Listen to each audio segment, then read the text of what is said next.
ಇದೆ. ಕರ್ನಾಟಕದಲ್ಲಿ ಇವತ್ತು ಅಭಿವೃದ್ಧಿಗಳ ಬಗ್ಗೆ ಚರ್ಚೆ ಇಲ್ಲ.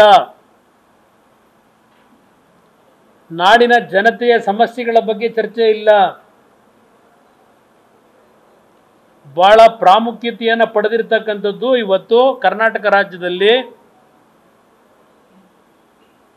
ಪೊಲೀಸ್ ಇಲಾಖೆಯಿಂದ ನಡೀತಾ ಇರತಕ್ಕಂಥ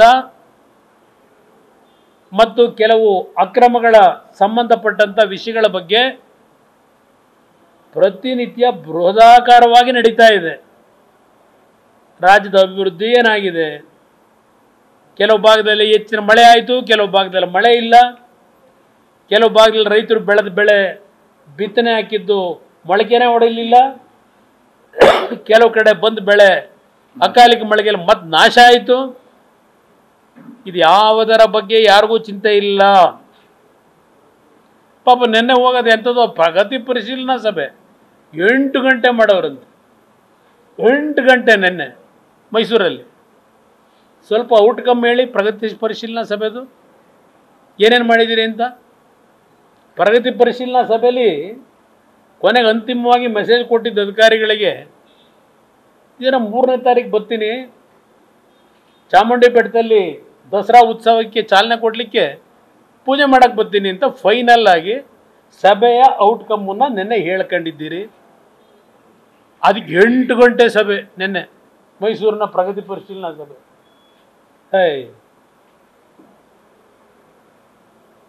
ಇದ ನೀವು 7 ವರ್ಷ ಏನು 2ನೇ ಅವಧಿಗೆ ದೇವರಾಜ ಅರಸು ನಂತರ ಯಾರೂ ಸುದೀರ್ಘವಾಗಿ ಮುಖ್ಯಮಂತ್ರಿಗಳಾಗಿರಲಿಲ್ಲವಂತ. ಇನ್ನೊಂದು 400 ದಿನ ನಿಭಾಯಿಸ್ಬಿಟ್ರೆ ದೇವರಾಜ ಅರಸು ಅವರ ವಿಕ್ರಮವನ್ನು ದಾಖಲೆಯನ್ನು ಮುರಿದಾಕ್ತಾರಂತೆ.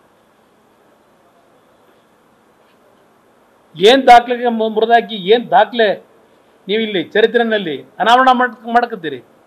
ಏನಿದೆ ನೀವು ಮಾಡ್ಕೊಳ್ಳಿಕ್ಕೆ?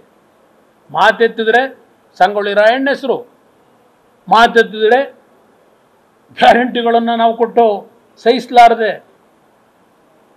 BJP JDSನವರು ನಮ್ಮನ್ನು ಮುಗಿಸ್ಲಿಕ್ಕೆ ಹೊರಟಿದ್ದಾರೆ.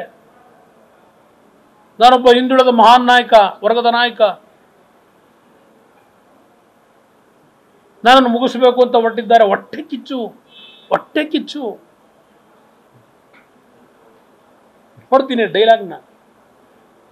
ನಮ್ಗೆ ಯಾಕಪ್ಪ ಹೊಟ್ಟೆ ಕಿಚ್ಬಿಡೋದು? ಏನು ಯಾರಿಗೇನು ಶಾಶ್ವತವಾದ ಅಧಿಕಾರ? ಯಾರಿಗೂ ಶಾಶ್ವತ ಇಲ್ಲ. ಶಾಶ್ವತವಾಗಿ ಉಳಿಯೋದು ನೀವು ಏನು ಒಳ್ಳೇದು ಮಾಡಿದ್ದೀರಿ ಅದು ಉಳಿಯುತ್ತಷ್ಟೇ. ನಾನು ಅನ್ಕೊಂಡಿರೋದು ಇದು ಒಂದು ಭಾಗ ಇರಲಿ. ನ್ಯೂಸ್ ಫಸ್ಟ್ ನಿರ್ಭೀತಿಯಿಂದ ನಿಮ್ಮ ಪರವಾಗಿ.